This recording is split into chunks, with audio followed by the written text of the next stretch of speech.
अस्सलामु अलैकुम वरहमतुल्लाहि वबरकातुहू। Second year chemistry, chapter number 1 representative elements. S और पी ब्लॉक जो है रिप्रेजेंटेटिव एलिमेंट्स हैं हमारे।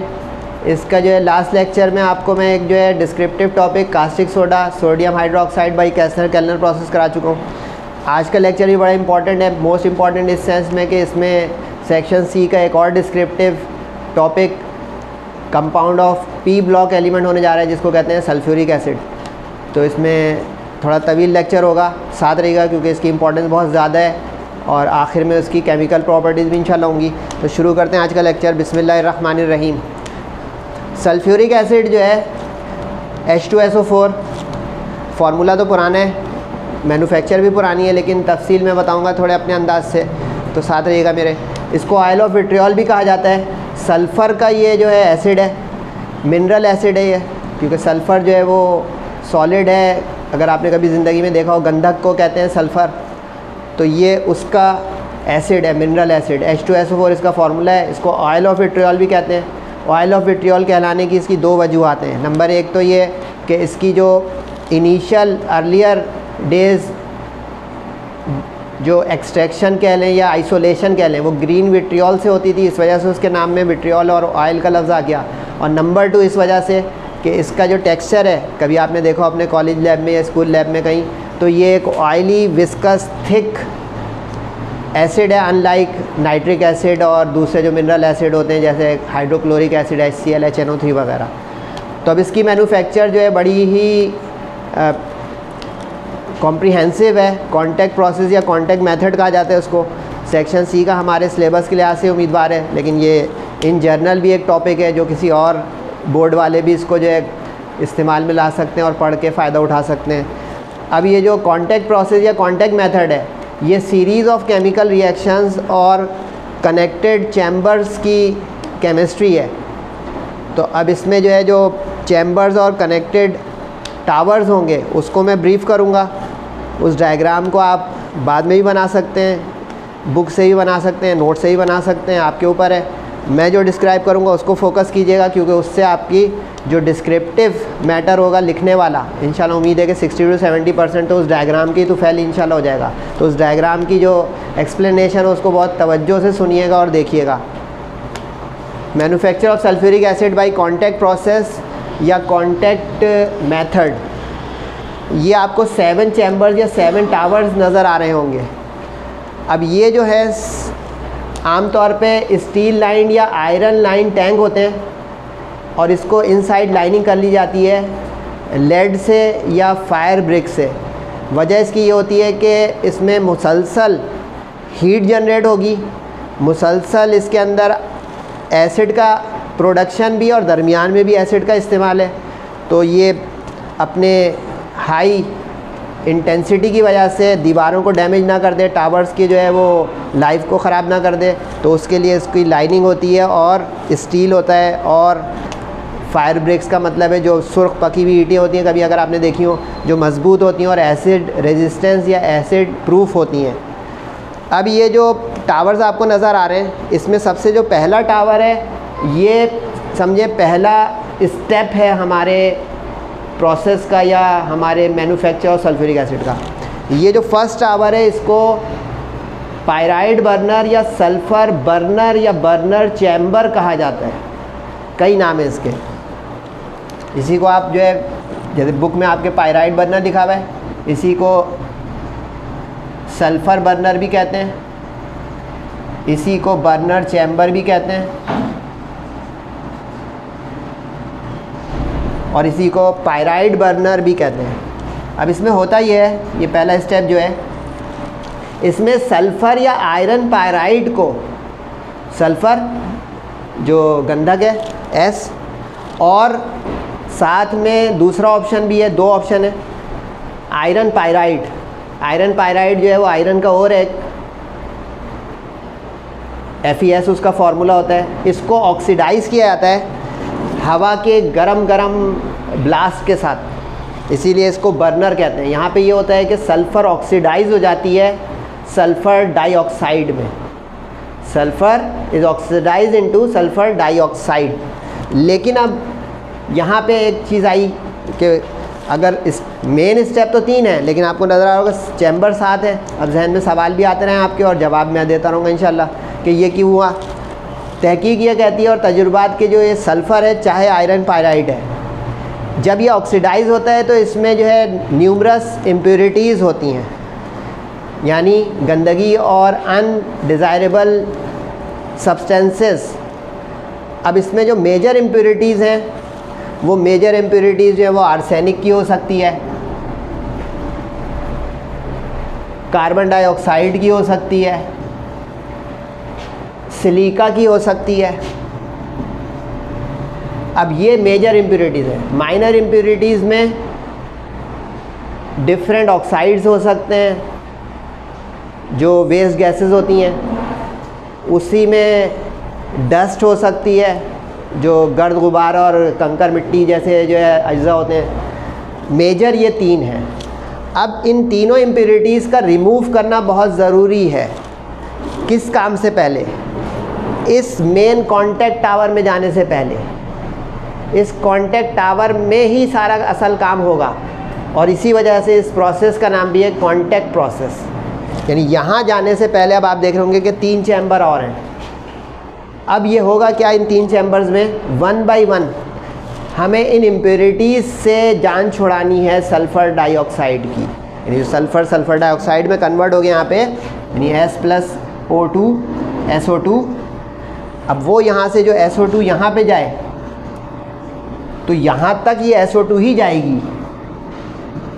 लेकिन अगर हम तसव्वुर करेंगे बीच में 3 टावर या चैम्बर ना होते और यहाँ से निकलने वाली सल्फ़र डाइऑक्साइड यानी बर्नर चैम्बर से डायरेक्ट हम वहाँ एंटर करते हैं तो सारा काम ख़राब हो जाता।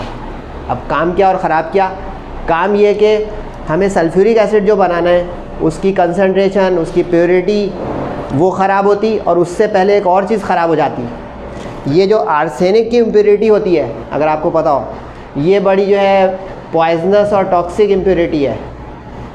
ये जो कैटलिस्ट है हमारा vanadium pentoxide, vanadium pentoxide catalyst जो मोस्टली इस्तेमाल होता है सल्फ्यूरिक एसिड की मैन्युफैक्चर में, वैनेडियम पेंटाऑक्साइड, इसको कोरोड कर देगा, पॉइज़न कर देगा।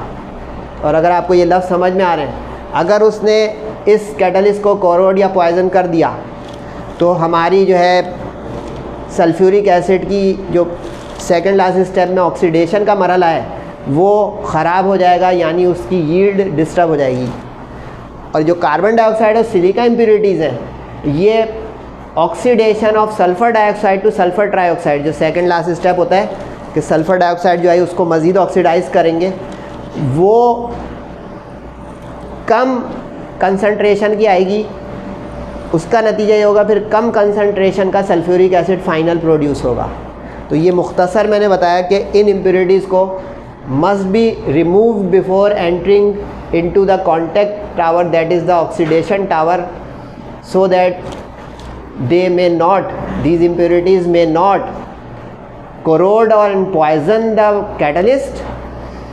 Furthermore, do not decrease the yield of the oxidized sulfur dioxide which lead to the final formation and yield of sulfuric acid.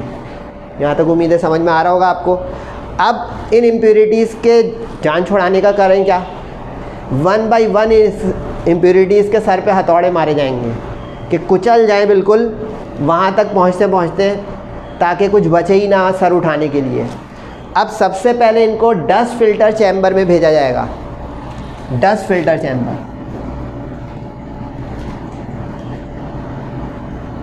अब ये जो डस्ट फिल्टर चैम्बर है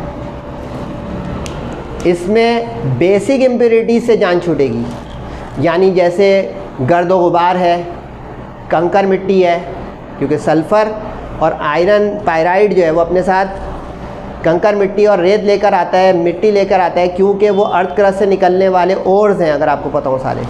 तो अब ये जो है डस्ट फिल्टर चैम्बर, इसमें शेल्स बने हुए होते हैं और उसको छाना जाता है। अगर आपको डायग्राम में मज़ीद अगर नज़र आ जाए तो ये शेल्स बने हुए होते हैं इसमें, और आमतौर पे ये शेल्स आयरन हाइड्रोक्साइड या आयरन ऑक्साइड के शेल्स हो सकते हैं। उन शेल्स पे जो है वो छन छन कर क्या होता है, डस्ट पीछे रह जाती है और बाकी इम्प्योरिटीज़ जो ढीठ है, थोड़ी सख्त जान है, वो आगे बढ़ती हैं।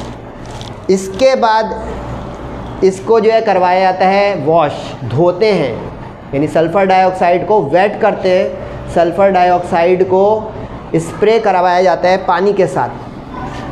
यहाँ पे ये स्प्रे होगा, बाकायदा शावर लगे हुए होंगे और ये पानी इसके ऊपर छिड़काव होगा। अब ये क्यों होगा, यानी ये वॉशिंग टावर आ गया।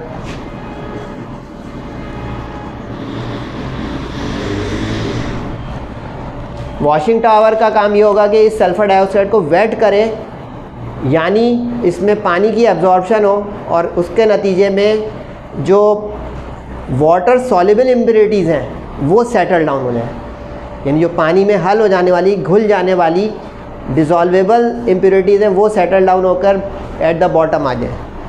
अब dust free and washed SO2 is entered into a drying tower, खुश्क करने के लिए अब भेजा जाएगा, क्योंकि अगर मॉइस्चर वाली SO2 को भेज दिया तो एक्वियस सल्फ्यूरिक एसिड आने का ख़तरा हो जाएगा। तो इसलिए अब इसको हमें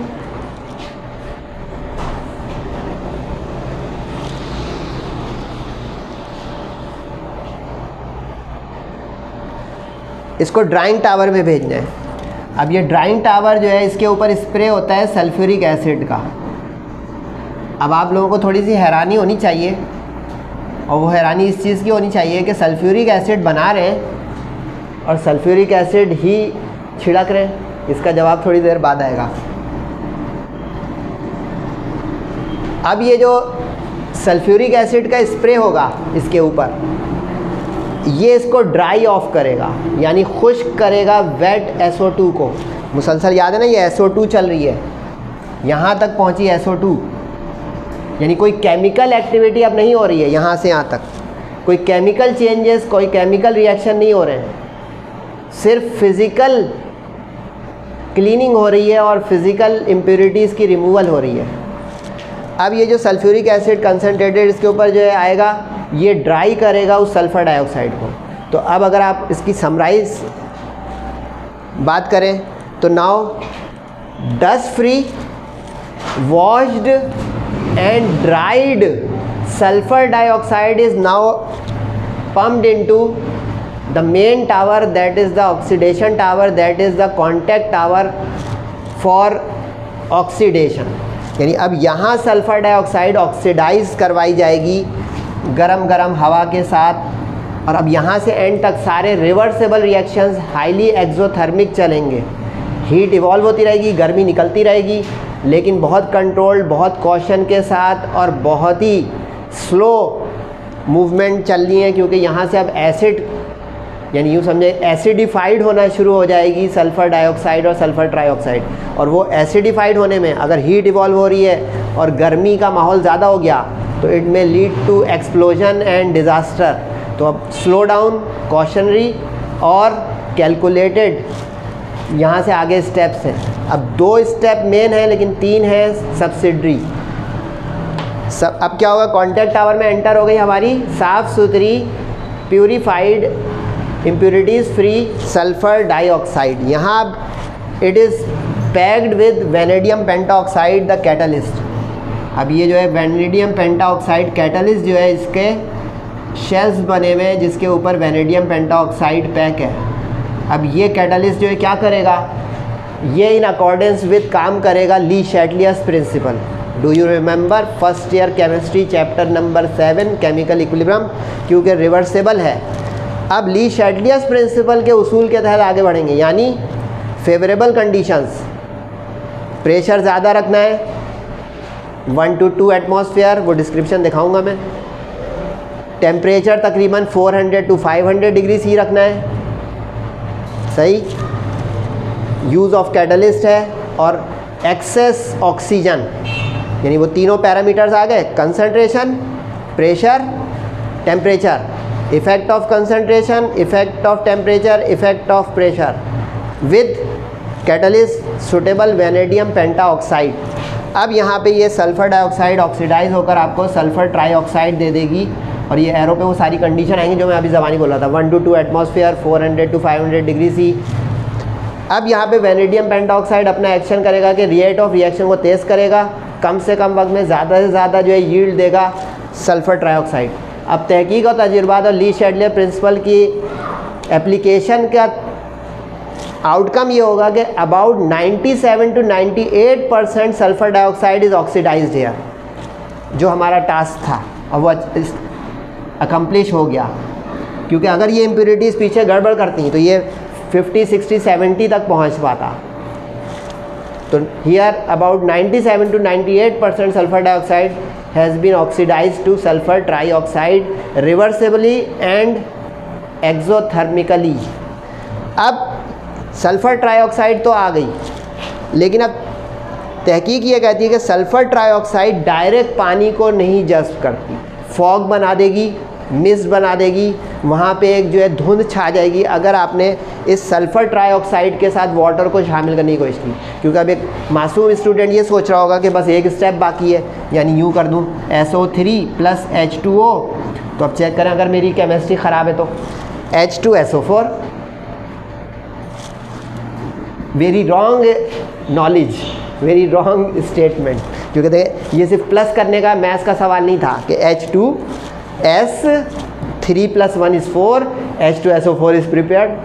सॉरी, इसके अंदर की जो बात बताई वो संभालिएगा कि सल्फ़र ट्राइऑक्साइड कभी अगर आपने ये गैस देखी हो, ये वाटर को डायरेक्ट एब्जॉर्ब नहीं करेगी, कभी भी पानी को अपने साथ शामिल नहीं करेगी। अगर करने की कोशिश की या करवाने की, फॉग बना देगी, मिस्ट बना देगी, वहाँ धुंध छा जाएगी, and it is not sulphuric acid. यानी सारा काम ख़राब हो गया और आप कहेंगे कि ये मैंने क्या फॉगी एक एटमॉस्फेयर पैदा कर दी। तो अब इसको ज़रा दूसरे एंगल से ले जाएंगे ताकि सांप भी मर जाए और लाठी भी ना टूटे। समझे कुछ नहीं? देखें क्या होगा। अब इस सल्फ़र ट्राइऑक्साइड को 2 एब्जॉर्प्शन टावर से जो है थ्रू करेंगे। एक को कहेंगे प्राइमरी एब्जॉर्प्शन टावर और एक को कहेंगे secondary absorption tower. Primary absorption tower जो होगा उसमें सल्फ्यूरिक एसिड का छिड़काव होगा इसके ऊपर, इसको प्राइमरी एब्जॉर्प्शन टावर कहेंगे। ये मैं कह रहा हूँ, बुक में आपके इतने कॉम्प्रिहेंसिव लफ्ज़ नहीं लिखे हुए। Primary absorption tower. अब प्राइमरी एब्जॉर्प्शन टावर का काम क्या है? इसमें ओलियम यानी पायरोसल्फ्यूरिक एसिड यानी फ्यूमिंग सल्फ्यूरिक एसिड बनेगा। ओलियम, ओलियम इसका जो है कॉमन नेम है और फ्यूमिंग सल्फ्यूरिक एसिड इसको कहा जाता है। अब यहाँ पे ये जो है छिड़काव होगा, इसका शावर होगा सल्फ्यूरिक एसिड का। अब इसका मतलब ये है कि यहाँ पे हम सल्फ़र ट्राइऑक्साइड को एसिडिफाई कर रहे हैं, एसिडिफाई कर रहे हैं यानी एसिड बनाने का रास्ता साफ करवा रहे हैं। अब ये जो एसिडिफाई होगी तो ये सल्फ़र ट्राइऑक्साइड इस सल्फ्यूरिक एसिड के साथ ओलियम बना देगी। ओलियम का मतलब H2S2O7, that is fuming sulphuric acid. यानी अगर इसको मैं आपके केमिस्ट्री की ज़बान में बोलूँ तो nearly 80 to 81% sulphuric acid, fuming sulphuric acid, क्योंकि rest of the percentage composition involve gases, यानी सल्फ़र की गैसेस, सल्फ़र डाइऑक्साइड, ट्राइऑक्साइड उसमें होगी। अब उसको निकालने के लिए हम करेंगे आखिरी इसमें सेकेंडरी एब्जॉर्प्शन टावर में ले जाकर इसको पानी का छिड़काव, that is called dilution tower. Dilution tower में इसको हम ले जाएंगे और ये आपका फाइनल स्टेप हो जाएगा कि अब ये ओलियम आएगा, ये ओलियम आपके साथ बनवा देगा वाटर के साथ मिलकर H2SO4। अब गौर करें तो ये बन गया H2SO4। अब ये है बना जायज़ H2SO4। This is 98% sulphuric acid. यानी अब ये जो वाटर का स्प्रे है वो इस ओलियम को यानी फ्यूमिंग सल्फ्यूरिक एसिड को डाइल्यूट करते हुए हमारे 98% प्योर कंसनट्रेटेड सल्फ्यूरिक एसिड तक ले जाएगा। इससे ये पता चला सल्फ्यूरिक एसिड आप कभी भी 99-100% प्योर नहीं बना सकते, चाहे जितना भी ख़र्चा कर लें और साइंस टेक्नोलॉजी लें। रीज़न है उसकी वो जो आर्सेनिक की ट्रेस इम्प्योरिटीज़ हैं वो उसकी नस में आखिर तक 1% चली ही जाती है, और दूसरा हम जितना भी ली शेटलियर ले आएँ वो 100% उसको रिवर्सिबली ऑक्सीडाइज नहीं कर पाता, कुछ रिवर्ट हो जाता है, यानी आगे 100 जाने के बजाय एक रुक के 98 पर जाता है। तो ये डिस्क्रिप्शन अब इसकी आएगी, डायग्राम इसको। अच्छा, इस डायग्राम को मैं हटाने से पहले एक चीज़ बोल दूँ, इसको आप एग्ज़ाम में अगर बनाइएगा तो अपने वर्टिकल शीट पे बनाइएगा, हॉरिजॉन्टल नहीं। और एक चीज़, हर टावर एक लेवल का बनाइएगा, यानी स्केल आप अगर ले जाएंगे अपने साथ बड़ा तो एक लेवल के टावर बनाते हैं, यानी ये इसको रोकिएगा, ये गिन के 6 बना दीजिएगा। अब जब ये बना दें तो देखें सबका ये आउटपुट ऊपर से, इनपुट नीचे से, आउटपुट इनपुट आउटपुट इनपुट, यानी ये चलता जाएगा। ये देखें रिफ्लेक्शन, यानी एक वक्त में आपकी डायग्राम बन जाएगी, कम वक्त में कि आपने इस बात को फॉलो किया कि वरना एक टावर पूरा करेंगे फिर दूसरे पे जाएंगे, डबल टाइम लग जाएगा। ये मशहूर है। जब इस वाले पे पहुंचेंगे आप तो लेवल तो वही रखिएगा, लेकिन इसको कॉन्टैक्ट टावर को एक स्लैंटिंग या अलग लुक दीजिएगा और इसकी विड्थ, इसकी चौड़ाई बड़ी रखिएगा, क्योंकि इसमें हमारा सबसे मेजर काम होगा। बाकी ये जो शावर दिखाया जा रहा है, ये समझे ऊपर टैंक्स लगे हुए हैं, वो छिड़काव करवाने के लिए होंगे, वो एक्स्ट्रा कंस्ट्रक्शन ऊपर है, यानी टावर लगे हुए उन चैम्बर्स के जिनके अंदर टैंक है, टैंक के अंदर से वो चीज़ आती है। यानी कि आप देखें इसमें इस 2 में छिड़काव हो रहा है तो ये टैंक हो गए दोनों, इन 2 में हो रहा है तो, और आखिर में आपके आगे ये सल्फ्यूरिक एसिड। अब ये 98% सल्फ्यूरिक एसिड है, कंसनट्रेटेड। डिस्क्रिप्शन अब देख लें आप लोग, डायग्राम आप सुकून से बनाइएगा, लेकिन ये 8 मार्क्स तक का सवाल हो सकता है, तो इसलिए ये नहीं सोचेंगे ये तो बहुत लेंथी क्वेश्चन है, 8 मार्क्स के लिए बुरा सौदा नहीं है। क्योंकि इनऑर्गेनिक केमिस्ट्री में 2 ही चैप्टर अब आपके हैं और उन 2 में से 2 लॉन्ग आने ही आने हैं। तो अगर मैं आपको जो है अब मशवरा दूं ये रब करते करते, तो सल्फ्यूरिक एसिड पहली फुर्सत में और कैस्नर काल्नर से सोडियम हाइड्रोक्साइड दूसरी फुर्सत में। अब इसकी डिस्क्रिप्शन आएगी, उसको मैं समझा चुका हूँ, लेकिन फिर भी जहाँ ज़रूरत पड़ेगी थोड़ी और समझा दूँगा। ये भी डायग्राम है, अगर आप जो है थोड़ा लेट के इसको देखेंगे तो समझ में आ जाएगी। Chemistry of the contact process. अब इस पर 1-1 मिनट रुकूंगा मैं, देखते जाएं आप कि जो हमारा ये प्लांट था पूरा 7 चैम्बर्स का, consist of various unit chambers individual which are made up of steel, जो मैंने बताया था, lined with carbon and lead. तेज़ाब बनना है, तेज़ाब काटता है तो उसको स्टील लाइन करेंगे, फौलाद की दीवारें, और लेड लाइनिंग होगी। लेड लाइनिंग से कुछ याद आता है? अगर आप में से कोई प्री इंजीनियरिंग और कंप्यूटर साइंस का बच्चा, कंप्यूटर साइंस तो ले नहीं रहा होगा, अगर कोई प्री इंजीनियरिंग का है, मैथ्स के लेक्चर भी तो लेता हूँ मैं, चैप्टर नंबर 4 हायर डेरिवेटिव में। अब समझ आया? लाइन इनसाइड विद लेड, ये देखा काम होता है लेड का, क्या पता उसमें सल्फ्यूरिक एसिड स्टोर करना हो, कैसा। The process involves a series of essential important steps. Oxidation of pyrite और sulfur to sulfur dioxide. अच्छा, अगर आप जो है ब्रिटिश इंग्लिश यूज़ कर रहे हैं या अमेरिकन इंग्लिश, तो उसमें भी एक आपसे आधे मिनट का शुगल करूं। सल्फ़र की स्पेलिंग FUR भी है, SULFUR, सल्फ़र, फरफर, सही है। चॉइस इज़ योर्स, नंबर नहीं कटेंगे। अच्छा, पायराइट जो है आपकी बुक में नहीं है, लेकिन मैंने कंप्लीट नॉलेज देनी होती है कोशिश करके, तो वो अब जो साथ साथ आपके पास ऑप्शन है वो देखते रहिएगा। यानी सल्फ़र वाली इक्वेशन, यहाँ पे मैं दोनों आपको दिखाऊंगा। अब इक्वेशन को ऊपर मूव करेंगे तो हम देखेंगे दोनों इक्वेशन है। ये देखें, ये सल्फ़र प्लस ऑक्सीजन, यानी ये ऑक्सीडाइज हुई सल्फ़र, और ये सल्फ़र डाइऑक्साइड बन गई एक्सोथर्मिक। अब ये जो एक्सोथर्मिक था ना, आप लोग सोचें सर ने बार बार एक्सोथर्मिक, आज की तहकीक ये कहती है कि ये जो सल्फ्यूरिक एसिड के मैन्युफैक्चर के जो सीक्वेंशियल प्रोसेस है, ये ऑटोमेटिक प्लांट सिस्टम चलता है, और इसमें ये जो हीट जनरेट होती है ना, ये मज़ीद टर्बाइंस और मज़ीद जो है वो चीज़ों को पुश करवाने में काम आती है। यानी पैदा हुआ, उसी ने अगले को चलाया। पंखा चलाना है तो एक तो है तरीका कि जो है बिजली से चलाएं, और एक है हवा से चलाएं, समझ रहे हैं। तो ये पुश जो होगा ये एक्सोथर्मिक पुश है। तो ये हीट जो निकलती रहेगी ये काम करेगी आगे पुश करने का, टरबाइन चलाने का। ये पायराइट है, ये सिर्फ कुछ सेहतमंद हजरात कॉपी करें, इसको पायराइट कहते हैं। क्योंकि इसको अगर आप करेंगे तो देखें बैलेंसिंग भी ज़रा टफ एंड रफ होगी। 4 है, 8 है, 11 है, लेकिन आपके सिलेबस में ये सर नंबर कटेंगे, नंबर नहीं कटेंगे, दोनों आप कर सकते हैं। तो सल्फ़र बर्नर में यानी पायराइट बर्नर में ये काम हो गया, सही है। उसके बाद अब प्यूरिफिकेशन के मराहिल हैं। प्यूरिफिकेशन के मराहिल यानी जो चैम्बर नंबर 2 था, 3 था, 4 था, 2, 3, 4, जो 3 चैम्बर से 2, 3, 4 उसमें काम होगा। अब क्यों होगा? Arsenic makes the catalyst corroded and poisonous बताया था, और other impurities decrease the yield बताया था। अब इन इम्प्योरिटीज़ को हमें 1 बाई 1 रिमूव करना है।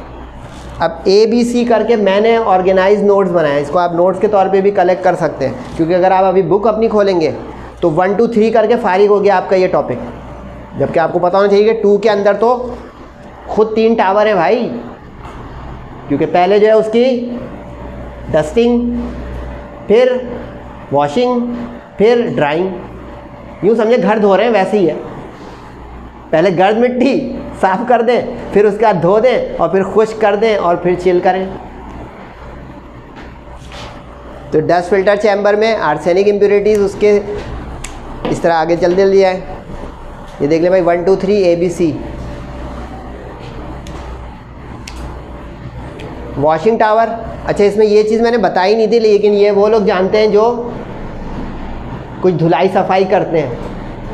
कहते हैं रगड़ रगड़ के मैल निकालें, रगड़ रगड़ के कुचल के उसकी जो है वो इम्प्योरिटीज़ को हटाएं। तो स्क्रबिंग विद वाटर, इसके अंदर स्क्रबर लगे हुए होते हैं ऑटोमेटिक, वो स्क्रबिंग करते रहते हैं, वो सल्फ़र डाइऑक्साइड के अंदर की इम्प्योरिटीज़ को निकालते रहते हैं। यानी सिर्फ मियरली पास नहीं किया वॉशिंग टावर से, यानी सिर्फ ऊपर से पानी नहीं डाला, साबुन भी मल मल के रगड़ रगड़ के मैल निकाला। समझ रहे हैं? आगे चले भाई।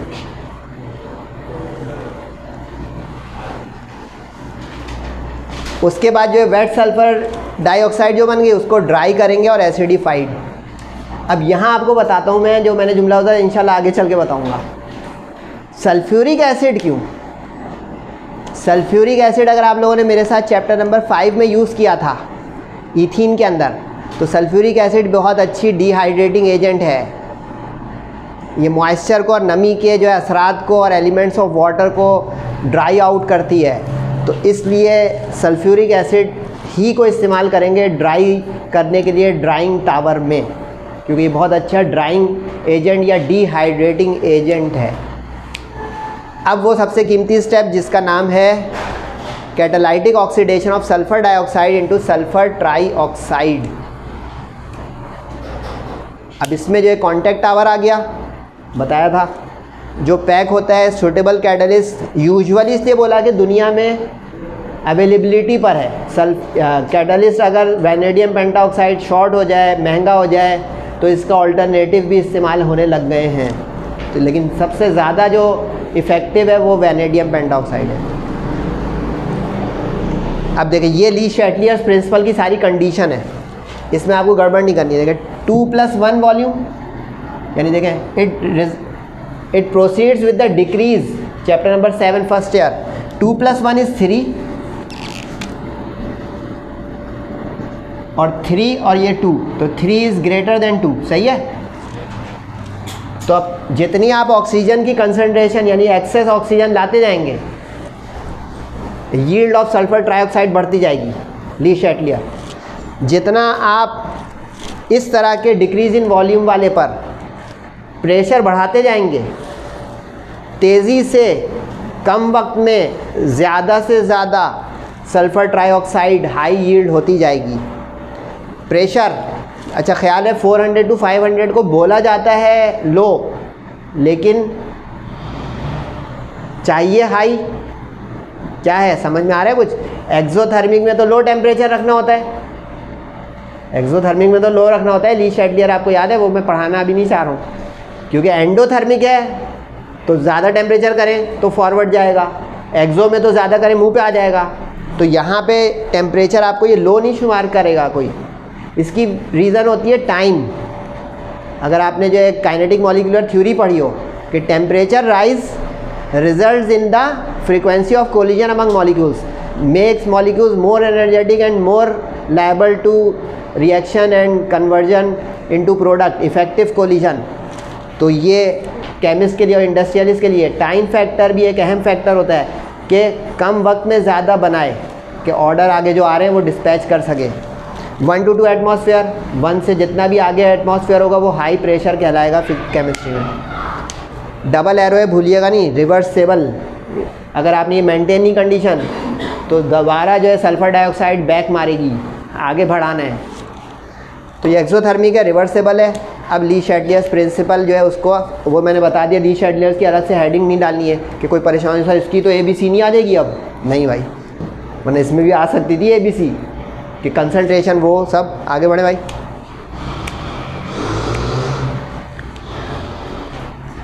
डायग्राम सामने है ना कहीं आपके बुक के। हम पहुंच चुके हैं छठे टावर में, जहां पे ओलियम यानी प्राइमरी एब्जॉर्प्शन होने जा रही है। सही है। तो यहाँ पे बनेगा फ्यूमिंग। देखिए ये सल्फ्यूरिक क्यू वाली स्पेलिंग आ गई।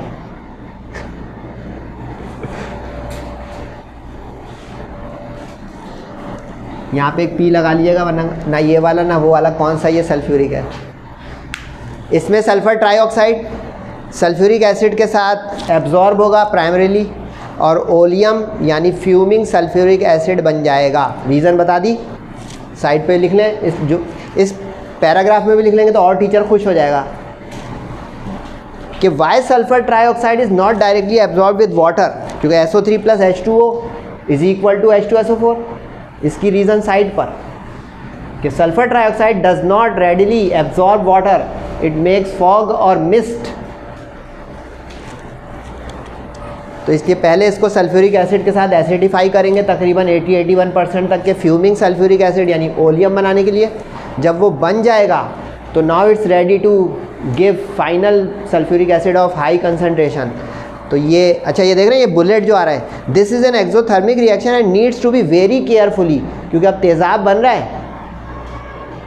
हटो बचो, धमाके वमाके ना हो जाए भाई। तो बहुत कैलकुलेटेड रिस्क के साथ, बहुत एहतियात से पम्प्स की जो है सर्कुलेशन, कल के वो मरकरी पंप की तरह नहीं चला दिएगा कि वो आग ही लग गई या धमाके हो गए। तो ये देखने, to avoid release of excessive heat, बहुत कंट्रोल रखना है। एसिड बन रहा है तेज़ाब का, अगर आप जानते हैं, और कंसनट्रेटेड बनने जा रहा है 98%। आखिरी मरहला आ गया, सल्फ्यूरिक एसिड बन गया। कैसे? ओलियम जो है अब इसको सेकेंडरी एब्जॉर्प्शन टावर में डालेंगे जिसमें वाटर स्प्रे होगा, क्योंकि अब ये ओलियम जो है ये रेडिली सॉल्युबल या डाइल्यूट होने का अपने अंदर सलाहियत रखता है विद वाटर। समझे कुछ बात? तो इससे बना sulphuric acid which is 98% pure, that is highly concentrated. तो ये सेक्शन C का सवाल है, जाइएगा नहीं भाई, केमिकल प्रॉपर्टीज़ भी हैं।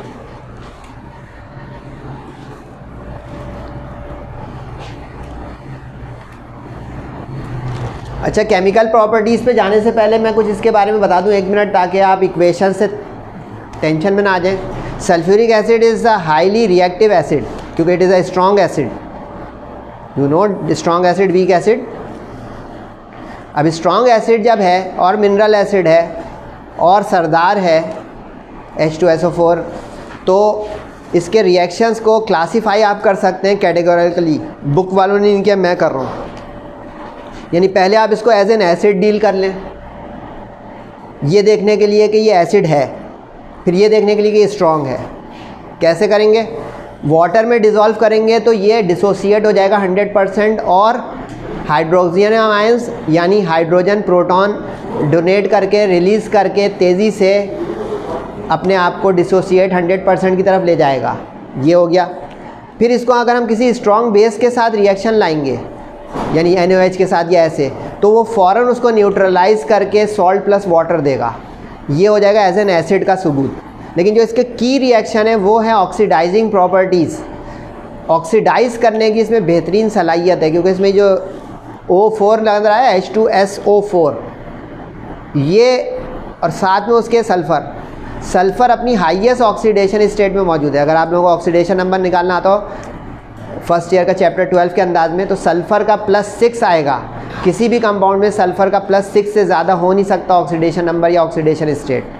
ये इसको इस बात पे माइल करती है सल्फ्यूरिक एसिड को, ऑक्सीडेशन स्टेट हाईएस्ट +6 कि रिलीज़ करे वो ऑक्सीजन, और रिलीज़ करते ही ऑक्सीडाइज़ कर दे रिस्पेक्टिव चीज़ों को। रिस्पेक्टिव चीज़ें क्या होंगी जिस पे ये अपने हरबे आजमाएगा या ज़ोर? मेटल और नॉन मेटल। मेटल और नॉन मेटल के साथ सल्फ्यूरिक एसिड फ़ौरन एक्शन करेगा और सल्फ़र डाइऑक्साइड निकालते हुए रिस्पेक्टिव सॉल्ट्स बनाएगा। तीसरे नंबर पे इसकी डिहाइड्रेटिंग प्रॉपर्टी, ये रिवीजन का काम करेगी अगर आपको डिहाइड्रेशन ऑफ अल्कोहल से ईथीन का बनाना याद हो। और इसके बाद इसकी आखिरी प्रॉपर्टी होगी सल्फोनेटिंग प्रॉपर्टीज़, जिसमें सल्फोनिक ग्रुप किसी को चेंज करता है, रिप्लेस करता है। तो ये मैंने इसलिए ब्रीफ कर दिया कि अब आपका मूड भी बना रहे और अच्छा भी लगे, समझ में भी आए माशाल्लाह से कि ये 1 by 1 है। तो ये तकरीबन 10-12 मिनट ले सकते हैं। एसिडिक प्रॉपर्टीज़, अच्छा ख्याल रखिएगा ये तमाम सवाल अब जो यहाँ से ऑनवर्ड हैं ये इनडायरेक्ट हैं। लास्ट लेक्चर में जो हमने NaOH की केमिकल प्रॉपर्टीज़ की वो इनडायरेक्ट है। काफ़ी लोगों के जहन में ये सवाल होता है कि सर इनऑर्गेनिक में तो सब डायरेक्ट होगा ना। नहीं बेटा, ये सेकेंड ईयर की केमिस्ट्री में डायरेक्ट सिर्फ 30 to 40% है, लिख लें आज। Try to understand this chemistry. 60% to 65% ये इक्वेशन बेस्ड या अंडरस्टैंडिंग बेस्ड केमिस्ट्री है। इनऑर्गेनिक बचाएगी बस इतना कि सल्फ्यूरिक एसिड आ गया लॉन्ग में 8 मार्क्स, बाकी इक्वेशंस, रीजंस, लॉजिकल स्टडी है। अब इसमें यहाँ से इक्वेशंस तो हैं लेकिन इसको इनडायरेक्ट बना के प्रैक्टिस कीजिएगा। यानी यूँ आ जाए, show by giving chemical equation that sulphuric acid is a dibasic acid. अब देखें इक्वेशन साबित करने कह रहा है, तो अब ये इक्वेशन सवाल इनडायरेक्ट हो गया ना। अब देखें H2SO4, इसमें 2 एक्टिव हाइड्रोजन्स हैं, 2 एक्टिव हाइड्रोजन्स H2। अब ये दोनों जो है 1 by 1 लॉस होंगी, कभी भी 2 एक साथ लॉस नहीं हो सकती। यानी पहले ये वाटर में लॉस करके अपने आप को एक हाइड्रोक्सोनियम आयन बनाएगा, फिर उसके बाद फर्दर दूसरे को लॉस करके ये हाइड्रोक्सोनियम आयन एक और बनाएगा। यानी ये 2 प्रोटॉन लॉस इसको डाइबेसिक या डाइप्रोटिक एसिड बनाते हैं। माने मोनोबेसिक HNO3 HCl, डाइबेसिक और diprotic H2SO4 H2S, triprotic acid tribasic acid H3PO4 H3PO3। तो ये तो हो गया इसका डाइबेसिक होने का सबूत। अब स्ट्रॉन्ग होने का सबूत कौन देगा? यानी ये 2 इक्वेशन इस चीज़ की जस्टिफिकेशन हुई कि इट इज़ अ डाइबेसिक और डाइप्रोटिक एसिड, यानी it loses 1 proton after another, कि एक के बाद एक लॉस करता है। अच्छा, इसमें कुछ स्टूडेंट इसकी इक्वेशन ये वाली भी बनाते हैं, वो बना सकते हैं आप कि इसके बाद सर हम अगर ये कर देते तो क्या ख्याल था आपका? मैं कहूँगा बहुत अच्छा ख्याल था, आसानी वाला ख्याल था। इससे ये ख्याल आएगा मुझे कि हवा में मैंने सल्फ्यूरिक एसिड को डिसोसिएट किया है, तो with due respect dissociation aqueous solution पानी वाटर या किसी जो है सॉल्वेंट में होती है, हवा में आप आयोनाइज करके दिखा दें और मेरे आप शट डाउन कर दें। तो ये वाटर के साथ इसलिए है कि वाटर में जाके डिसोसिएट होकर आयनाइजेशन होती है। कभी पढ़ा था आपने आर्हीनियस थ्योरी ऑफ आयनाइजेशन? नहीं पढ़ी तो हमसे कहिएगा कि सर अलग से ऐसी 5 मिनट में पढ़ा दें। तो ये प्रॉपर है जो मैंने ब्लैक से लिखा हुआ है। रेड, दिल डूब रहा है तो कर लें, चल जाएगा, दौड़ेगा नहीं। और फिर ये HSO4, इसके बाद ये हो गया।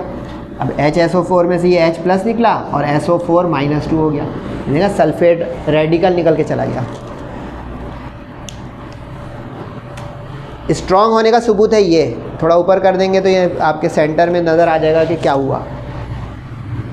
स्ट्रॉन्ग एसिड है सल्फ्यूरिक एसिड, क्योंकि ये स्ट्रॉन्ग बेस को कंप्लीटली न्यूट्रलाइज कर देता है।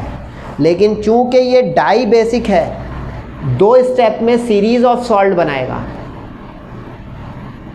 सीरीज़ ऑफ सॉल्ट बनाएगा। इस चीज़ को सही से लिखिएगा।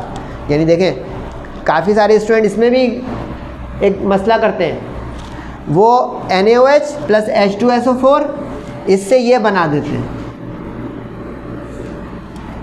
और बैलेंसिंग में 2 लगा के बैलेंस करते हैं। केमिस्ट्री इतनी सीधी होती तो अच्छा। वो सवाल का जवाब दिया आपने, केमिस्ट्री हलवा, एक सवाल दिया था मैंने केमिस्ट्री का असाइनमेंट का, लेकिन चलें बताइएगा कभी। इतने नहीं है ना, ये देखें अभी मैं भी करके यूँ करके जल्दी से बस बैलेंसिंग का 2 लगा दूँ, ये लगा दूँ, कहूँ कि आसान हो गया। ऐसा नहीं है।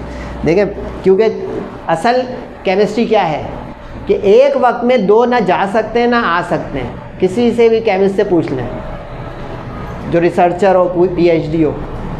तो अब ये कैसे हुआ कि आपने इसके 2 हाइड्रोजन एक ही लाइन में रिप्लेस करके जो है सोडियम सल्फेट बना दिया? या आप एक्सप्लेन करें तो मैं बात करूं कि मैं गलत पढ़ा रहा हूँ। वो आसानियाँ कोई बता दे तो बस आसानी की तरफ हम चले गए। नंबर लेने में रिस्क है अगर आप इम्तिहान के लिए पढ़ रहे हैं। क्योंकि देखें अब ये इसमें क्या हुआ, इसको यूँ समझे कि ये HSO4 है। अब देखें इसने एक H को अपने रिप्लेस किया पहले, ये प्रॉपर चैनल है। फिर ये जो एक H रिप्लेस हुआ इसने दूसरे को किया, देखा? ये देखें NaOH ने इसके एक H को रिप्लेस किया और फिर इसने एक और H को रिप्लेस किया। यानी प्रोडक्ट मैंने भी वही बनाई 2 स्टेप में। रीज़न इसकी क्या थी कि 2 रेडिकल्स या 2 groups of atoms can not be replace in the single step, one after another होता है। इसको यूँ समझिए कि दरवाजे से 2 लोग आ रहे हैं, फंस जाएंगे कि नहीं? ये मैंने एक मायने खेस बात बोली, इसको बस समझ गए तो समझ जाएंगे आप केमिस्ट्री। तो ये था इसके स्ट्रॉन्ग एसिड होने की निशानी, और इसको कहते हैं सीरीज़ ऑफ सॉल्ट। यानी ये sodium hydrogen sulphate first series of salt और sodium sulphate the final series of salt. इसका जो ट्राईप्रोटिक होगा, एक और नॉलेज दे रहा हूँ, अगर आपने कोई केमिस्ट्री में इंटर के बाद भी पढ़ना चाहे तो 3 मरहले में जो है 3 H को रिप्लेस करेगा अगर फॉस्फोरिक एसिड होता है H3PO4। वो एक आसानी के लिए कोई टीचर या दोस्त बता दे और वो वहाँ पे हम 3 लगा के उसको बैलेंस कर दें, वो बस हो रही है एक चीज़, लेकिन प्रॉपर नहीं है। ऑक्सीडाइजिंग प्रॉपर्टीज़ जो इसका सबसे क्लाइमेक्स इक्वेशंस हैं, इस पर स्टेरिक लगा लीजिएगा। इसमें से ज़रूर कोई आनी है, मैंने इक्वेशन के इंपॉर्टेंट में कम निकाल पाता हूँ, लेकिन इसमें निकाल दी। जो हमने जो है सोडियम हाइड्रोक्साइड की पढ़ी उसमें से कोई ना कोई इक्वेशन और इसमें से ज़रूर आनी है इनऑर्गेनिक में। जबकि इस चैप्टर में बहुत सारी इक्वेशन, उसमें मैंने सिरा पकड़ा दिया कि अगर आपको इक्वेशन में कुछ मदद चाहिए तो इसकी इक्वेशन सबसे पहली फुर्सत में करें। अब ऑक्सीडाइजिंग प्रॉपर्टीज़ में क्या चीज़ होती है ऑक्सीडाइज करवाने में? एसिड कैसा है, कंसनट्रेटेड है या डाइल्यूट है? मेटल कैसा है, यानी रिएक्टिविटी सीरीज़ में मोर रिएक्टिव है या लेस रिएक्टिव है? Temperature of the reaction, hot concentrated acid है या कोल्ड डाइल्यूट? ये आपकी बुक में नहीं है, ये कहीं से लाया हूँ मैं आप जैसे मेहनती बच्चों के लिए। कि oxidising properties are not merely oxidising properties showing oxidation of sulphuric acid, no, behind the scene क्या चीज़ किस तरह का ऑक्सीडाइज करवाएगी। मेटल अगर रिएक्टिविटी सीरीज़ में ऊपर होगा और एसिड कंसनट्रेटेड होगा तो बहुत तेज़ और बहुत अच्छी ऑक्सीडेशन प्रॉपर्टी मिलेगी। अगर रिएक्टिविटी सीरीज़ में मेटल नीचे की तरफ और डाइल्यूट एसिड होगा तो दोनों ही सुन बुन चल रहे होंगे, देर लगाएंगे रिएक्शन करने में। नहीं समझ में आया तो ये कॉपी कर लें, हम तो समझा भी रहे हैं। अच्छा, इसको कैटेगराइज किया गया है ए और बी, बुक वालों ने नहीं किया है। इसको कहते हैं थोड़ा सिस्टमेटिक पढ़ना कि मेटल के ऑक्सीडेशन एक जगह देखें, नॉन मेटल की एक जगह देखें। अब मेटल में कॉपर और एल्युमिनियम, क्योंकि अगर इसको आप रिएक्टिविटी सीरीज़ में देखेंगे तो ये ऊपर की तरफ है, वरना कुछ किताबें मैंने पढ़ी, ज़बानी बता देता हूँ, वो लिखना ज़रूरी नहीं है।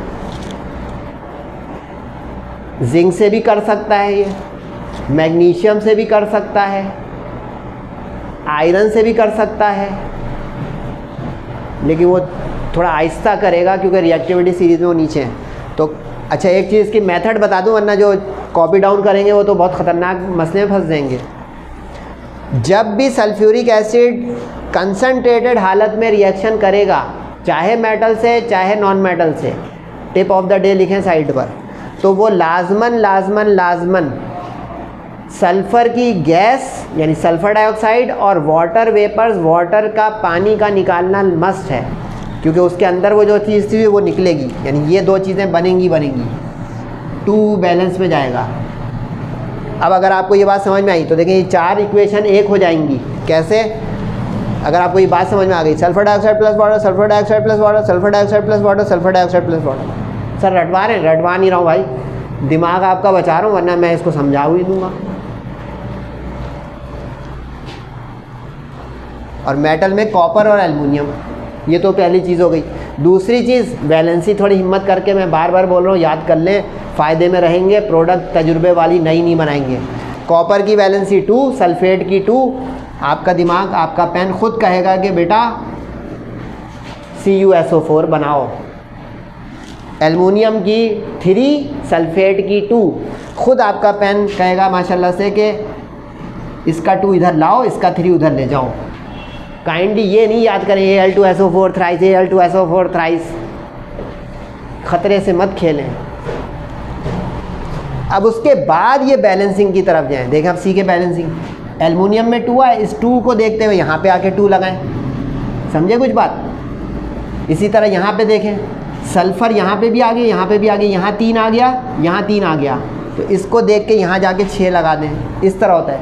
यानी ये टेक्निक मुख्तसर बता दी, वरना मैं हर क्लास में ही बोलता हूँ कि भाई सेकेंड ईयर में मैं क्यों बताऊँ। एक सिरा पकड़ें किसी भी प्रोडक्ट साइड का या रिएक्टेंट का, उसके अक्रॉस जाएं, उसके बाद फिर अक्रॉस जाएं। यानी कभी एक ही साइड पे रह के बैलेंसिंग नहीं कीजिएगा। यानी एक सिरा अगर आपको प्रोडक्ट पे मिला कि यहाँ पे 2 लगना चाहिए, तो फ़ौरन उसकी तरफ जाएं, रिएक्टेंट की तरफ। उधर लग गया तो फिर उसके बाद प्रोडक्ट की तरफ। इस तरह ये बैलेंस होगा। इसको ट्रायल एंड एरर कहते हैं। याद कर रहे हैं तो भाई आप ही का हौसला है कि 100-200 इक्वेशन के ये 2 6 याद करेंगे। यहाँ 6 था, यहाँ 2 था, यहाँ 5 था। मैं नहीं करूँगा, मैं ऑन द स्पॉट इसको बैलेंस कर दूँगा। मशहूर हैं।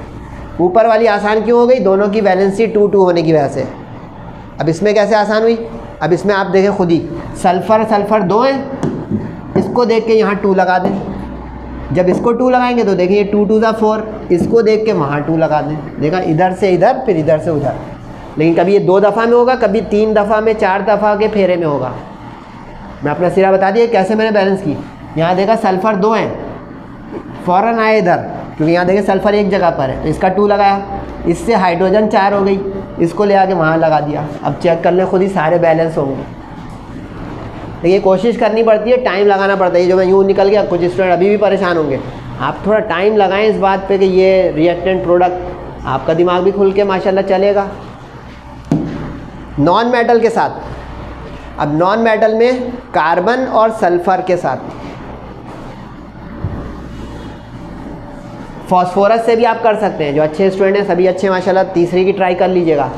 मैंने यहाँ पे बुक की 2 दिखा दी हैं। फॉस्फोरस से भी करता है बहुत अच्छा रिएक्शन। कार्बन, अब ख्याल है मेटल सारे हैं सॉलिड। सॉलिड जो होता है उसके बाद 2 3 नहीं लगता कि आपने कभी यूँ लिख दिया C2H3, ये तजुर्बा हो जाएगा ख़तरनाक।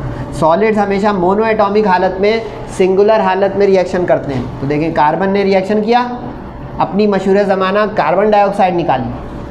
सल्फ़र ने रिएक्शन किया, अब ख्याल है सल्फ़र ने सल्फ़र वाले एक कंपाउंड से किया है, तो इसकी प्रोडक्ट सिर्फ एक ही कॉमन निकलेगी, सल्फ़र डाइऑक्साइड। देख लो यहाँ 3 प्रोडक्ट हैं, ऊपर 3 प्रोडक्ट हैं, ऊपर 3 प्रोडक्ट हैं। सर ऊपर कहाँ, नज़र ही नहीं आ रहा। तो कोई दिमाग में इधर रखे ना बेटा ऊपर भी 3 है, ऊपर यहाँ 2 क्यों हैं? ये रटने का नहीं है ना। सल्फ़र और सल्फ़र, तो सल्फ़र कंबाइंड प्रोडक्ट एक देगा ना। Carbon different, sulphur different, distinct product देगा। कार्बन अपनी गैस देगा। यहाँ पे ये एक्वियस नहीं है, गैस है, सही कर लें, ये करेक्शन है। गैस निकलेगी कार्बन डाइऑक्साइड और sulphur dioxide, carbon dioxide, sulphur dioxide. अच्छा, इसमें साथ साथ बता दूं, कुछ स्टूडेंट अभी भी अगर पूछ रहे हैं सर ये स्टेट ऑफ मैटर ब्रैकेट में लिखनी है नहीं लिखनी है? एसिड के साथ लिखनी पड़ेगी कि डाइल्यूट है कि कंसनट्रेटेड है। सही लिख लें बार बार साइड पे। और अगर वाटर है तो उसकी स्टेट लिखनी पड़ेगी, बाकी सब ऑप्शनल है।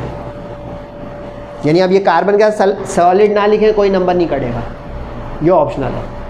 ये अंडरस्टैंडिंग के लिए कि जो स्टूडेंट इतने मासूम है कि उनको पता ही नहीं है सेकेंड ईयर में कि कार्बन किस हालत में पाया जाता है और रिएक्शन में आता है, इसके लिए लिखा सॉलिड। बाकी क्या क्या ज़रूरी हो बता दिए। वाटर की स्टेट बताना ज़रूरी होगा हर इक्वेशन में जितनी भी आए पूरे साल। एसिड जब आएंगे तो उनकी नेचर बताना ज़रूरी होगा कि कंसनट्रेटेड है कि नहीं। डाइल्यूट का लिखना ऑप्शनल होता है, डाइल्यूट का लिखना ऑप्शनल होता है कि डाइल्यूट नहीं लिखा तो ऑब्वियस है कोई डाइल्यूट है। कंसनट्रेटेड ऑब्वियस नहीं होगा अगर लिखा नहीं है, मायने सारे बदल जाएंगे। अभी बदल दूँ, है आपके पास 7 मिनट, बदल दिया। नो रिएक्शन, फंस गई गेम। इतनी आसान नहीं है जब ये जुमला बोला था हलवा।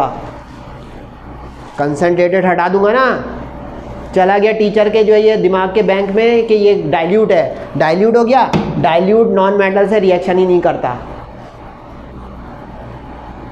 पीछे 1 मिनट जाइएगा ज़रा मेटल वाले में। ये हटाया मैंने, रिएक्शन होगा, प्रोडक्ट बदल जाएगी।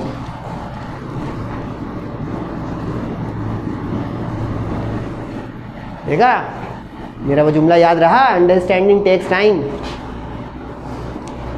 कितनी बड़ी बड़ी बातें हैं जो है, छोटी छोटी बातें कि नॉन मेटल डाइल्यूट से करेंगे नहीं, क्योंकि नॉन मेटल जो है वो रिएक्टिविटी सीरीज में नीचे होते हैं। इसलिए ग्रुप 1A 2A जो अल्कली अल्कालाइन पढ़ा, चैप्टर ख़त्म की तरफ आ रहा है, उसमें कोई नॉन मेटल है ही नहीं। नॉन मेटल राइट पे शुरू होते हैं, उनकी इलेक्ट्रोपॉजिटिविटी कम होना शुरू हो जाती है, तो रिएक्शन में कम हो गए। अब मैं रिएक्शन में कम हूँ कार्बन, मुझ पे आप गीला गीला पानी जैसा जो है एसिड डाल दें, बस गीला हो जाऊँगा। गीला होना इज़ नॉट रिएक्शन, समझ में आया?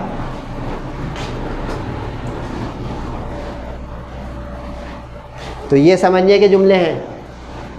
तो सल्फ्यूरिक एसिड देखा डाइल्यूट भी है तो रिएक्शन कर जाएगा, क्योंकि मेटल्स ज़्यादा रिएक्टिव हैं, उन्होंने उत्साह के रिएक्शन कर दिया। लेकिन क्या हुआ, सिंगल डिस्प्लेसमेंट हाइड्रोजन लिबरेट होने लगेगी। अब उसकी रिस्पेक्टिव गैस ये नहीं निकलेगी। ये समझने की बात थी, अगर अच्छी लगी तो ठीक है, नहीं तो हम तो कर रहे हैं अपना काम। इसके बाद आ गया डिहाइड्रेटिंग। इस पर स्टेरिक लगा लीजिएगा कि ये ज़रा दिमागी काम भी हो सकता है। डिहाइड्रेशन, रिमूवल ऑफ वाटर, ये लफ्ज़ आ चुका है बहुत सारा चैप्टर 5 में। अब किन किन चीज़ों को जो है सल्फ्यूरिक एसिड डिहाइड्रेट कर सकता है? कार्बोहाइड्रेट्स को कर सकता है, कार्बोक्सिलिक एसिड्स को कर सकता है, और अल्कोहल्स को कर सकता है। बुक वालों ने नहीं किया ये कैटेगराइज, उन्होंने तो 1 2 3 करके इक्वेशन बना दिए। ये मैंने ABC किया है ताकि अच्छी बात पहुँचे किसी तक और अच्छे नोट्स। तो डिहाइड्रेशन ऑफ कार्बोहाइड्रेट्स। कार्बोहाइड्रेट्स क्या होते हैं? बायोलॉजी वाला है कोई? कार्बोहाइड्रेट्स यानी जिसमें कार्बोनिल ग्रुप के साथ हाइड्रोजन भी हो, वो यानी जैसे शुगर है, ग्लूकोज है, फ्रक्टोज है, वुड है, ये सब जो है कार्बोहाइड्रेट्स हैं। अब ये जो है C12H22O11, इंजीनियरिंग वाले ज़्यादा ध्यान रखें कि शुगर का फार्मूला आता है C12H22O11। ग्लूकोज ही का फार्मूला होता है फ्रक्टोज, लेकिन ये बात करेंगे अलग से कि दोनों में फिर फ़र्क क्या है कि अगर फार्मूला एक है। ये हो गया C6H12O6। और फिर वुड, काफ़ी सारे कहते हैं वुड का तो फार्मूला नहीं होता है, होता है ला तादाद उसमें जो है स्टार्च होता है। स्टार्च, मैं बायोलॉजी का नहीं हूँ, कभी पढ़ा आए मैं 1997। बायोलॉजी वालों को ज़्यादा पता है स्टार्च क्या है। तो ये C6H12O5 दैट इज स्टार्च, और N पॉलीमराइज्ड यानी ला तादाद 100 हो, 200 हो, 50 हो, इसलिए देखें इसमें N चलेगा। अब इसमें होगा क्या? अच्छा, इसके 2 स्टाइल लिख लीजिएगा, जल्दी से लेक्चर ख़त्म होने जा रहा है। 2 स्टाइल में से पहला स्टाइल तो ये है कि आप नोट करें कि रिएक्टेंट साइड पे सल्फ्यूरिक एसिड लिखा हुआ है और प्रोडक्ट साइड पे भी लिखा हुआ है। ये क्या बात हुई? इससे ये पता चला कि डिहाइड्रेटिंग एजेंट के तौर पर है, केमिकल एजेंट के तौर पे नहीं है। केमिकल एजेंट के तौर पे होता तो इसका रिएक्शन हो जाता है, और जैसे पीछे हुआ है सल्फर डाइऑक्साइड या कोई चीज़ उसकी बन जाती है, यानी सल्फ़र की कोई प्रोडक्ट बन जाती है। अब गौर करें, ये इंटैक्ट रहा, यानी ये स्टाइल नंबर 1 है डिहाइड्रेशन की इक्वेशन को लिखने का कि ये H2SO4 इंटैक्ट रहा, यानी इसकी मौजूदगी ने सिर्फ पानी निकाल दिया उसमें से। किसमें से? जिसके ऊपर इसने काम किया। देखें इसमें से इसने पानी निकाल दिया, ये रिमूवल ऑफ वाटर, एरो के बाद H2O का आना। इसमें से उसने पानी निकाल दिया। अब ये स्टाइल नंबर 2, एरो पे लिखने का मतलब है कि ये मौजूद है तो एक्सट्रैक्ट कर रहा है एलिमेंट्स ऑफ वाटर, यानी नमी को गैर आबिदा कर रहा है। यानी देखें आप, इसमें एरो के बाद यहाँ पे H2SO4 नहीं है, एरो पे लिखा हुआ है। तो ये दो अंदाज हैं, कभी इम्तिहान में आ जाए तो पहचानिएगा कि अगर इस तरह लिखा हो H2SO4 तो ये धोखा नहीं खा जाए जैसे भी मेटल नॉन मेटल में कि यहाँ पे सल्फ़र की गैस निकाल दी, sulphur dioxide. It is not participating, it is influencing sugar और ग्लूकोज और फ्रक्टोज और starch to be free from elements of water. गैर आबिदा कर रहा है, उसमें से पानी के अज्जा को ख़त्म कर रहा है, खुश्की पैदा कर रहा है। इसलिए सल्फ्यूरिक एसिड को अगर आपने कॉलेज में भी कभी खोल दिया हो तो लगेगा कि पंखा चलाओ, कुछ हवा करो, वेंटिलेशन करो, खोलो खिड़कियां दरवाजे। अगर कंसनट्रेटेड है, कंसनट्रेटेड में ये दम है कि वो डिहाइड्रेट करेगा, आपकी नमी भी खींचने की कोशिश करेगा। तो ये हो गया। और साथ में कार्बन कार्बन कार्बन, यानी राख बच जाएगी पीछे या कार्बन बच जाएगा। सही, बैलेंसिंग बहुत आसान है इसकी। इसको 12 देखें फ़ौरन 12 लगा दें, इसको 6 देखें फ़ौरन 6 लगा दें, इसको 6 देखें फ़ौरन 6 लगा दें। बाकी ऑटोमेटिक कैसे आएगा, क्योंकि ये 11 देख के वहाँ 11 लगा दें, ये 6 देख कर वो 6 लगा दें, ये 5 देख के वो 5 लगा दें। कुछ समझे? यहाँ कोई नहीं बैठा हुआ है, आप समझे कि बैलेंसिंग उसूल पे चल रही है। 12 है तो 12, 6 है तो 6, 6 है तो 6। फिर ऑक्सीजन पे जाएं, क्योंकि 11 2 ज़ा 22, 6 2 ज़ा 12। समझे कुछ ये चीज़? Dehydration of carboxylic acids. Carboxylic acids क्या है भाई? जिसमें COOH आ जाए। ये लफ्ज़ आ चुका है ग्रिग्नार्ड रिएजेंट में, चैप्टर नंबर 6। COOH जिसमें आ जाए, COOH एक कार्बन के साथ आ जाए तो फॉर्मिक एसिड, मिथेनोइक एसिड। 2 के साथ आ जाए, यहाँ पे ऑक्जेलिक एसिड है, 2 पे कुछ और है, ये देखें COOH ट्वाइस, ये है ऑक्जेलिक एसिड। एसिडिक एसिड अलग चीज़ है, वो CH3COOH है। यानी ये समझे डाइओइक एसिड है। जब हम इंशाल्लाह पढ़ेंगे वाला चैप्टर है उसके नॉमेनक्लेचर डाइओइक, जिसमें COOH ग्रुप 2 आ जाए। तो अब कार्बोक्सिलिक एसिड को ये कैसे डिहाइड्रेट करेगा? इसमें आप देखें ये COH2O, H2O अलग हो गया, CO अलग हो गई। समझ में आया कुछ? इसी तरह इस COOH को मेरे साथ यूँ लिखें, ये देखें HOH अलग हुआ तो CO और CO2। प्यारे बच्चों रटो नहीं, CO और H2 का। तो डिहाइड्रेशन जब लिखा हुआ है तो पानी तो पहले हटा दें, हटा दिया H2O, इसमें से भी हटा दें H2, जो बचेगा आप समझ के प्रोडक्ट बना रहे हैं। ये देखें H2 हटाया तो CO बचा, यानी कार्बन मोनोऑक्साइड निकल ली। इसमें से H2 हटाया तो देखें एक कार्बन मोनोऑक्साइड और एक कार्बन डाइऑक्साइड निकली। कोशिश तो करें बेटा, यू कैन डू इट। जिन्होंने एक अपने ऊपर वो कर लिया कि केमिस्ट्री बहुत हार्ड है, इतनी हार्ड भी नहीं है, इतनी सॉफ्ट भी नहीं है। कहाँ तक कर सकते हैं उसको आसान, वो वहाँ तक है। तो ये है ऑक्जेलिक एसिड, यानी इथेन डाइओइक एसिड। सही है जनाब? अच्छा, इसमें भी देखें 2 स्टाइल दिखा दिए। पहले में एरो के ऊपर है तो देखें प्रोडक्ट में नहीं आ रहा, और इसमें यहाँ है तो वहाँ भी आ रहा है। इसका मतलब है कि रिएक्शन में केमिकली पार्टिसिपेट नहीं कर रहा है, ये उस काउंटर पार्ट को डिहाइड्रेट कर रहा है।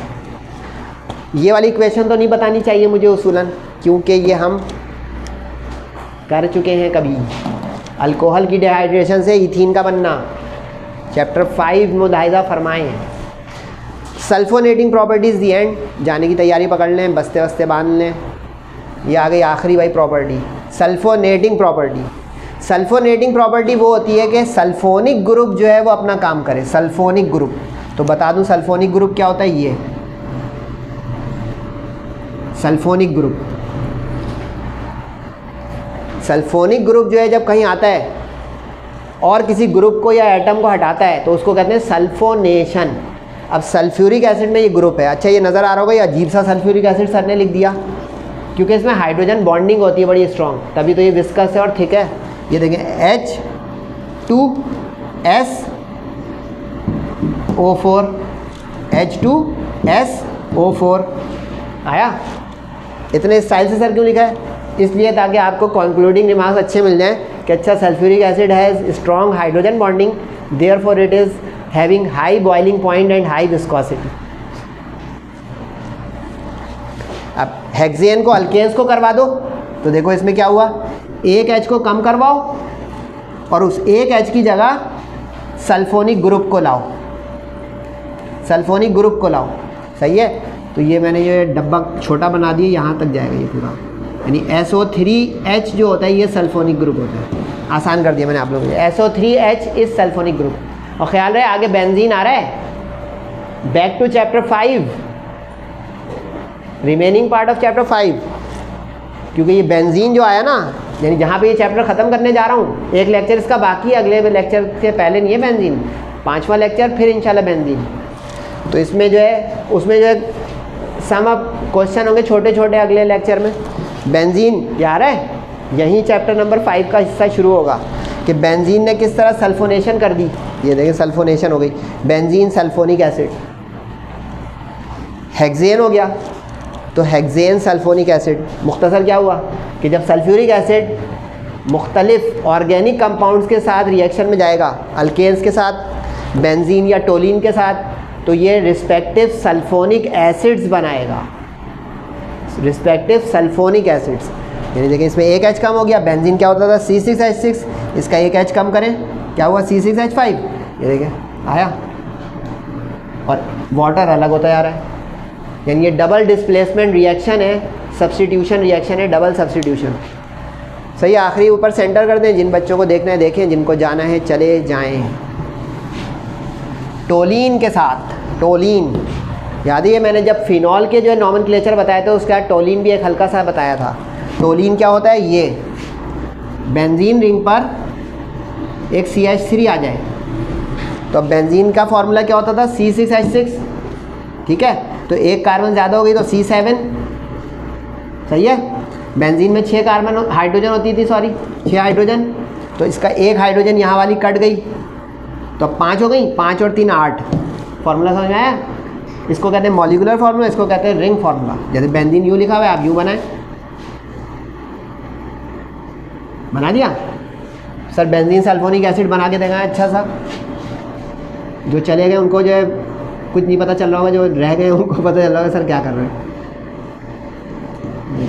ये बेंजीन सल्फोनिक एसिड बन गया। इसी तरह टोलिन के ऊपर, अच्छा ये स्टेरिक लगाइएगा, ये बाद में बात करूँगा मैं।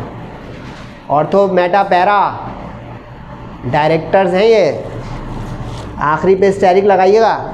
मेटा और ऑर्थो पोजीशन पे अगर लगाया आपने, और मेटा पोजीशन पे अगर लगाया तो गलत हो जाएगा, क्योंकि ये जो ग्रुप है ना ये डायरेक्टर है, किस डायरेक्शन में किस जगह पे लाएगा वहाँ की इजाज़त है, बस दूसरी जगह लगाएंगे गलत हो जाएगा।